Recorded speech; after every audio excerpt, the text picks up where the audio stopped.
Helo, Siôn I fi. Cyflwynydd newydd newyddion ni, a thair gwaith yr wythnos fyddai'n dod ar diweddara I chi o Gymru a thi hwnt. Ond dewch I fi sôn ychydig amdana I. Fi'n 19 ac yn dod o Glais ger Abertawe. Fi'n caru pob math o chwaraeon o bêl-drod I griced. Fi newydd adael yr ysgol. Ysgol gyfun Gymraeg Bryn Tawe.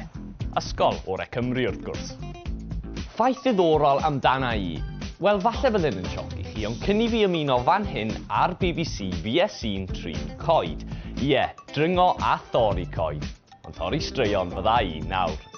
Fan hyn fyddai gyda chryw newyddion Esper y Rec yn ystafell newyddion y BBC yma yng Nghaerdydd, yn cadw llyged ar ddigwyddiadau mawr y dydd ac yn dod ag unrhyw newyddion sy'n dod I law. A chredwch chi neu beidio, dyma beth I fi'n gweld yn y stiwdio, ond dyma sut mae'n edrych I chi nôl adre. Ac o'r stiwdio yma pob di llun, di mercher a gwener, fe gewch chi straeon o bob math. A'r galeri I ni'n galw lle yma. Oes, mae yna lot o fotymau, ydy mae'n edrych yn gymleth, na I adael I rhywun arall. Iawn? Ac oes, mae angen colir, os dim syniad y fi le I ddechrau. Felly, gobeithio bod chi fwy o syniad o bwy ydw I, achos fi'n edrych ymlaen I ddod â diweddara I chi bob wythnos yma ar Newyddion ni.